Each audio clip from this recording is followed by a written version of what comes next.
এবার গ্রেপ্তার সাবেক সিইসি হাবিবুল আওয়াল।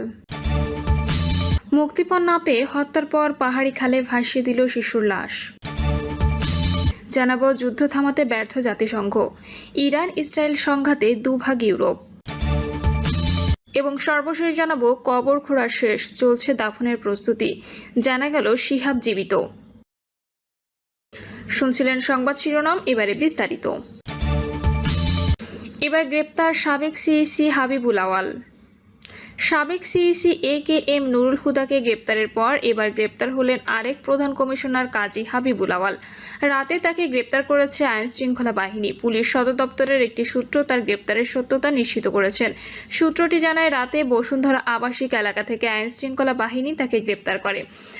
তবে ডিবির যুগ্ম কমিশনার নাসিরুল ইসলাম বলেন, বসুন্ধরা আবাসিক এলাকা থেকে ডিবির কোনো টিম তাকে গ্রেপ্তার করেনি। আওয়ামী লীগের দলীয় ও একই দলের স্বতন্ত্র প্রার্থীদের মধ্যে 2024 সালে নির্বাচন করে আমি ডামি ভোট উপাধি পায় কাজী হাবিবুল আওয়াল কমিশন। ওই কমিশনের বেশিরভাগ কার্যক্রম নিয়ে চরম বিতর্ক তৈরি হয়েছিল। ওই নির্বাচনে ভোটের হার নিয়ে বড় ধরনের বিতর্ক তৈরি হয়। ভোটের দিন বেলা 3টা পর্যন্ত 27.15% ভোট পড়ে বলে জানানো হলেও 1 ঘন্টার ব্যবধানে ভোটের হার 40% বলে উল্লেখ করা হয়। অবশ্য ভোটের হার ঘোষণার সময় সিইসি কাজী হাবিবুল আওয়াল প্রথমে 28% ভোট পড়ার কথা বলে পরে তা সংশোধন করে 40%-এর কথা বলে, যে কারণে তার বিরুদ্ধে মামলা করে বিএনপি। একই মামলা অতীতে জাতীয় নির্বাচনের দায়িত্বে থাকা সিইসি AKM নুরুল হুদা ও এই 3 নির্বাচনে জয়লাভ করা নির্বাচনী স্বৈরাচারী শেখ হাসিনার নামেও করা হয়। ছাত্র জনতার অভ্যুত্থানে হাসিনার পতনের পর হাবিবুল আওয়াল লোকচক্ষুর আড়ালে অবস্থান করছিলেন। আজ তাকে গ্রেপ্তার করেছে। মুক্তিপণ না পেয়ে হত্যার পর পাহাড়ি খালে ভাসিয়ে দিল শিশুর লাশ। কক্সবাজার টেকনাফের হিলা ইউনিয়নের লেদা রোহিঙ্গা ক্যাম্পের মোহাম্মদ আবদুল্লাহ নামের এক শিশুকে অপহরণের পর মুক্তিপণের টাকা না পেয়ে হত্যা করেছে বলে জানা গেছে। পরে লাশ গুম করার জন্য পাহাড়ি খালে ভাসিয়ে দেন অপহরণ চক্রের সদস্যরা।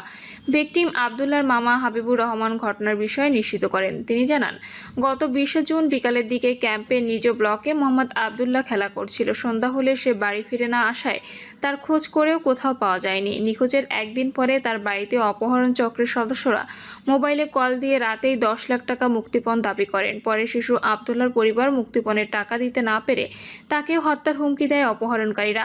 এক পর্যায়ে আবদুল্লাহর পরিবার চক্রটিকে শিশুর জীবন বাঁচাতে 40,000 টাকা দেওয়ার জন্য রাজি হলেও শেষ পর্যন্ত তাকে জীবিত পাওয়া যায়নি। সকালের দিকে হিল্লা নুরালিপাড়া সংলগ্ন পাহাড়ি খাল থেকে তার মরদেহ পাওয়া যায়। টেকনাফ মডেল থানার ওসি মোহাম্মদ গিয়াসউদ্দিন বলেন, হিল্লা নুরালিপাড়া খাল থেকে এক রোহিঙ্গা শিশুর মরদেহ উদ্ধার করা হয়েছে। মরদেহটি ময়নাতদন্তের জন্য কক্সবাজার সদর হাসপাতালে পাঠানো হয়েছে। এ বিষয়ে পরবর্তী আইনানুগ কার্যক্রম প্রক্রিয়াধীন রয়েছে।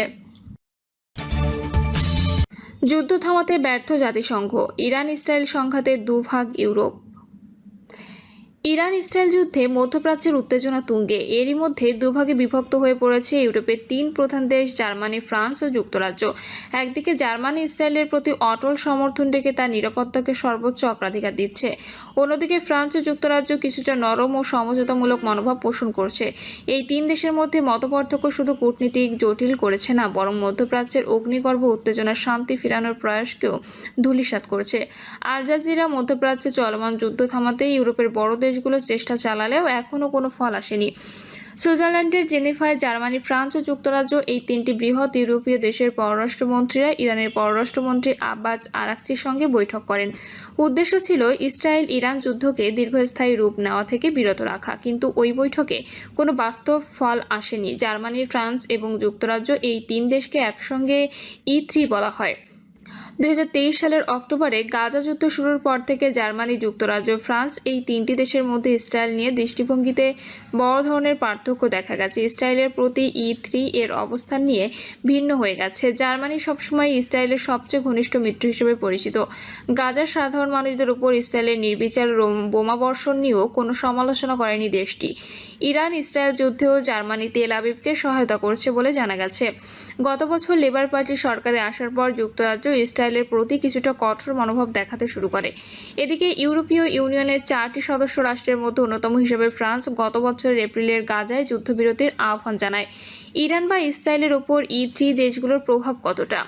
E3 অর্থনৈতিক ও সামরিকভাবে শক্তিশালী হলেও ইরান বা ইসরায়েলের জাতীয় নিরাপত্তা ও যুদ্ধ সংক্রান্ত সিদ্ধান্তে তাদের প্রভাব খুবই সীমিত। এই 3 দেশের সম্মিলিত মোট অর্থনৈতিক উৎপাদন প্রায় $11 ট্রিলিয়ন, যা ইউরোপের অর্থনীতির বড় একটি অংশ জুড়ে রয়েছে। ফ্রান্স ও যুক্তরাজ্যের বিমান বাহিনী, রণতরী এবং বহিঃসেনা অভিযান চালানোর সক্ষমতা রয়েছে, যা তারা বিভিন্ন সময়ে মধ্যপ্রাচ্য ও আফ্রিকার ব্যবহার করছে। এই 2 দেশে পারমাণবিক অস্ত্রধারী শক্তি হিসেবে গুরুত্বপূর্ণ, কিন্তু ইরান বা ইসরায়েল তাদের জাতীয় নিরাপত্তা ইস্যুতে কোনো বাইরের চাপ মেনে নেয় না। যুদ্ধ এবং আত্মরক্ষার প্রশ্নে তারা নিজেদের সিদ্ধান্তেই অটল থাকে। E3 এর কূটনৈতিক ইতিহাস, বিশেষ করে ইরানের সঙ্গে 2015 সালে পারমাণবিক চুক্তি পুনরুজ্জীবিত করতে ব্যর্থ হওয়ার অভিজ্ঞতা থেকে বোঝা যায় যুক্তরাষ্ট্র ছাড়া তারা এককভাবে তেমন কার্যকর কিছু করতে পারে না। আন্তর্জাতিক বিশ্লেষক জর্জ টজোগোপালস বলেছেন, যদি যুক্তরাষ্ট্র ও E3 একসঙ্গে সমন্বিত কূটনীতি চালাতো তাহলে আশা জাগত, কিন্তু ইউরোপের দেশগুলো যদি স্বাধীনভাবে চেষ্টা করে তাহলে তাদের সাফল্য অনিশ্চিত। বিশেষজ্ঞরা বলছেন, নিরাপত্তা পরিষদ এই সংকটের সমাধান দিতে পারবে না, কারণ পরাশক্তিরা বিভক্ত। হয় যুক্তরাষ্ট্র, নয়তো রাশিয়া বা চীন কোনো না কোনো পক্ষ ভেটো দিয়ে তা আটকে দেবে। ইরান ও ইসরায়েলকে কেন্দ্র করে যুক্তরাষ্ট্র ও চীনের অবস্থান দুই বিপরীত মেরুতে। চীন বর্তমানে ইরানের সঙ্গে সবচেয়ে ঘনিষ্ঠ অংশীদার। রাশিয়া সরাসরি যুক্তরাষ্ট্রকে ইরান আক্রমণ না করার আহ্বান জানালেও তারা ইরানের পাশে দাঁড়ানোর মতো অবস্থায় নেই, তাই তারা যুদ্ধ থেকে নিজেকে দূরে রাখছে। কবর খোঁড়া শেষ, চলছে দাফনের প্রস্তুতি, জানা গেল শিহাব জীবিত। কবর খোঁড়া শেষ হলো, দাফনের সব প্রস্তুতিও সম্পন্ন। এমন সময় জানা গেল শিহাবুদ্দিন সাবু মিয়া বেঁচে আছেন। এমন খবরে সিলেটের সীমান্তবর্তী উপজেলা জকিগঞ্জ জুড়ে আলোড়ন সৃষ্টি হয়েছে। এ ঘটনায় হতবাক এলাকাবাসী। সকালে উপজেলার সুলতানপুর ইউনিয়নের ব্রাহ্মণগ্রাম এলাকায় এ ঘটনা ঘটে। জানা গেছে, জকিগঞ্জ উপজেলা স্বাস্থ্য কমপ্লেক্সে চিকিৎসাধীন অবস্থায় এক অজ্ঞাত ব্যক্তির মৃত্যু হয়।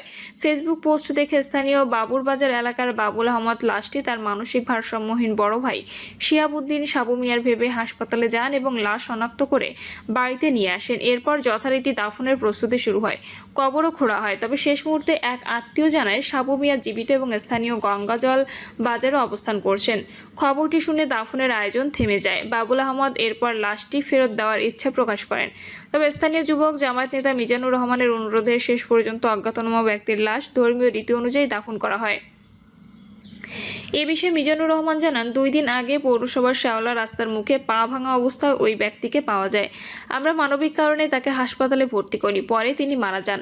বাবুল আহমদ ও তার স্বজনরা এসে মরদেহ তাদের আত্মীয় দাবি করে নিয়ে যান। পরে জানানো হয় এটি ভুল পরিচয় ছিল। ওসি সাহেবের সঙ্গে পরামর্শ করে আমরা লাশ দাফন করি। উপজেলা স্বাস্থ্য ও পরিবার পরিকল্পনা কর্মকর্তা শেখ মোহাম্মদ আব্দুল আহাদ বলেন, অজ্ঞাত ওই ব্যক্তির মৃত্যুর পর নিয়ম অনুযায়ী আমরা লাশ সিলেটে পাঠানোর প্রস্তুতি নিচ্ছিলাম। এরই মধ্যে কিছু লোক আত্মীয় পরিচয়ে এসে লাশ নিয়ে যান। এখন শুনছি মৃত ব্যক্তি তাদের কেউ নন। প্রিয় দর্শক, এই ছিল এখনকার সর্বশেষ সংবাদ। আপডেট সব সংবাদ পেতে চ্যানেলটি সাবস্ক্রাইব করে বেল আইকনটি ক্লিক করে রাখুন।